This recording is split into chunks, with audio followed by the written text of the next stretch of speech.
नमस्कार बच्चों, रक्षाबंधन की हार्दिक शुभकामनाएं आपको। फिर हम आपके सामने पुष्पी पादपों में लैंगिक जनन। तो जैसा कि आप जानते हैं कि वे पौधे जिनमें पुष्प लगते हैं उन पौधों को आवृतबीजी पौधे भी कहते हैं, अर्थात ऐसे पौधे जिनके बीज आवृत होते हैं अथवा आवरण से ढके होते हैं, ऐसे पुष्प पौधों को आवृतबीजी पौधे कहते हैं। अब इसमें आता है कि पुष्प पौधे का सबसे आकर्षक व प्रजनन अंग है। वास्तव में यह एक रूपांतरित पत्ती है जो बीजाणुपर्णों के रूपांतरण से विकसित होता है तथा बीजाणुपर्ण धीरे धीरे विशिष्ट संरचना में संगठित होता है, जिसे पुष्प कहते हैं। यह लैंगिक जनन का मुख्य अंग है। इसके बाद आवृतबीजी पौधों में के जीवन चक्र में दो प्रवस्थाएं होती हैं। यह प्रवस्था एक के बाद दूसरी क्रमिक रूप से आती है, जिससे नए पौधे बनते हैं। इसलिए इसे पीढ़ी एकांतरण या अल्टरनेशन ऑफ जनरेशन कहते हैं। आवृतबीजी पौधे या पुष्पी पौधे मुख्यतः बीजाणुद्भिद स्पोरोफाइट होते हैं, जिसमें जड़, तना तथा पत्ती, जिसमें पुष्प भी विकसित होता है। इसके सभी कोशिकाएं द्विगुणित होती हैं। इसके बाद युग्मकोद्भिद, जिस प्रवस्था में युग्मकों का निर्माण होता है। जैसा कि आप जान चुके हैं कि लैंगिक जनन में नर तथा मादा युग्मकों का होना आवश्यक है। युग्मकोद्भिद में युग्मक बनते हैं जो कि अगुणित होते हैं। यह प्रक्रिया क्रमिक रूप से चलती रहती है। इसे ही पीढ़ी एकांतरण या अल्टरनेशन ऑफ जनरेशन कहते हैं। अब इसके बाद हम आपको बताते हैं पुष्प के भाग। पुष्प में मुख्यतः 4 भाग होते हैं, किंतु इनके महत्व के आधार पर इनको 2 भागों में बांट दिया गया, प्राथमिक चक्र तथा द्वितीयक चक्र। प्राथमिक चक्र या सहायक चक्र में, जैसा कि आपने फर्स्ट ईयर में प्रयोग किए होंगे, मटर का प्रयोग आपने किया था, पुष्प का विच्छेदन किया था, मकोए का किया था, सरसों का किया था।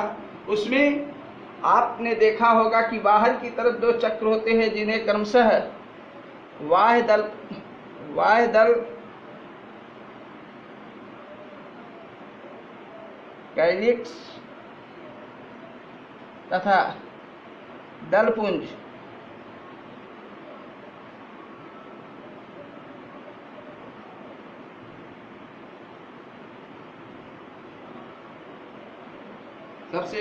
पुष्प के सबसे बाहर की ओर हरे रंग की 4 संरचनाएं होती हैं, जो कि कली अवस्था में पुष्प की सुरक्षा करते हैं। कोई भी कली के ऊपर, जैसे गुलाब की कली देखें, उसमें 4 या 5 ये हरे रंग की संरचनाएं इस प्रकार से लगी होती हैं। गुड़हल में देखें, मकोए में देखें, सरसों में देखें, हरे रंग की छोटी छोटी संरचनाएं जो कि कलिका अवस्था में पुष्प की सुरक्षा करते हैं। उसके ऊपर, उसके आगे बढ़ने पर विभिन्न रंगों के पुष्प का सबसे आकर्षक भाग हरा, लाल, पीला, जो मनुष्य तथा अन्य जीवों को अपनी ओर आकर्षित करता है। इनकी संख्या 5 या 6 भी होती है। जैसा सरसों में आपने 5 देखा होगा पीले रंग का। तो ये भी सहायक चक्र है, प्राथमिक चक्र या सहायक चक्र है। जबकि द्वितीय चक्र में आपने इस प्रकार की संरचना सरसों में देखी होगी, जिन्हें क्रमशः पुमंग, एंड्रोसियम,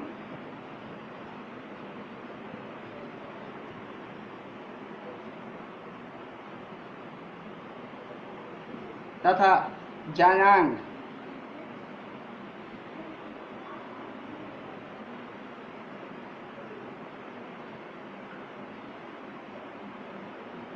कहते हैं। यही पौधे के मुख्य जननांग हैं, जिसमें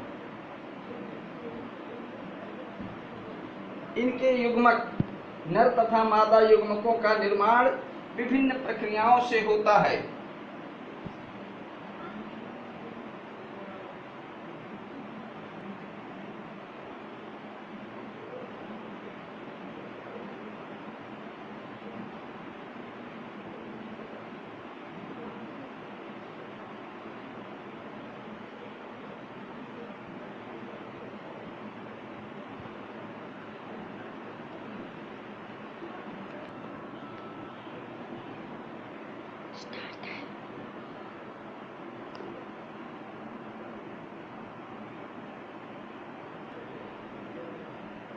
पुमंग, पुंकेसरों के समूह को पुमंग कहते हैं, जिसमें मुख्यतः दो भाग होते हैं, एंथर सैक तथा फिलामेंट। जबकि इसमें ऊपर की ओर वर्तिका अंडाशय,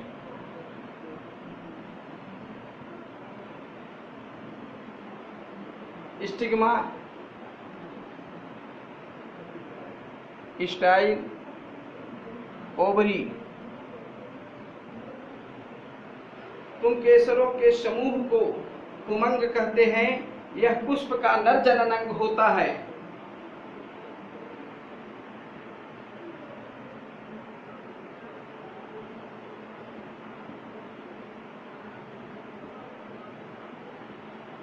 यह पुष्प का नर जननांग होता है, जिसमें मुख्यतः दो भाग होते हैं।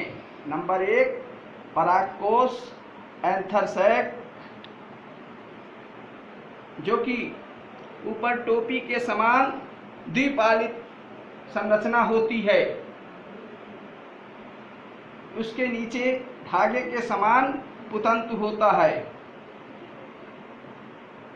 अलग अलग पुष्पों में इनकी संख्या अलग अलग होती है। जैसे आपने सरसों का किया था, इसमें 4 बड़े तथा 2 छोटे।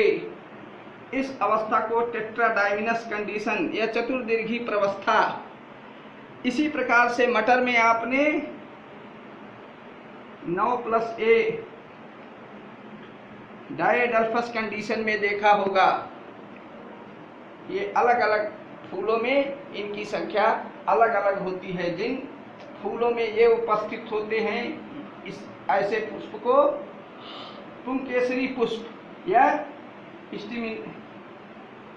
पुंकेसरी पुष्प कहते हैं।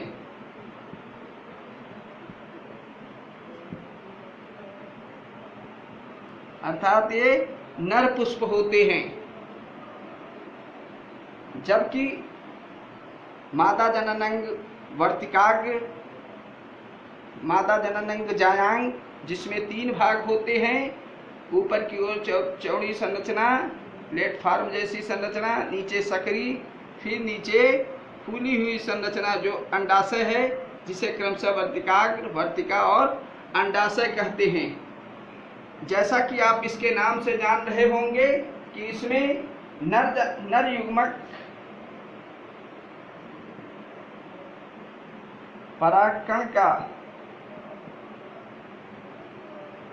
पोलन ग्रेन का निर्माण होता है तथा इसमें मादा युग्मक अंडाशय में अंडों का निर्माण। ये दोनों परागकण तथा अंडा ये अगुणित होते हैं। इनके बनने की प्रक्रिया को इस प्रकार से आप जान गए होंगे कि पुष्प में मुख्यतः 4 अंग होते हैं। 2 सहायक चक्र,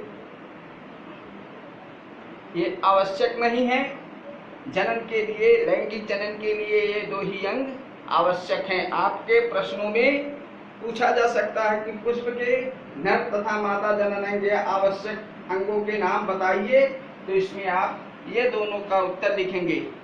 वैज्ञानिकों ने पुष्प की खेती पुष्प हमारे जीवन में, पुष्प की खेती, फ्लोरिकल्चर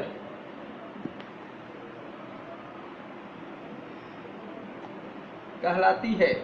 पुष्प हमारे जीवन में तमाम उत्सव में, तमाम शुभ कार्यक्रमों में पुष्प का प्रयोग होता है। इस पर भी विज्ञान लगातार, कृषि विज्ञान लगातार काम करके पुष्पों की अच्छी अच्छी किस्में लगातार उत्पन्न कर रहे हैं। धन्यवाद। अब अगले चैप्टर में हम आपको लघु बीजाणु जनन, इसके आगे की चर्चा करेंगे।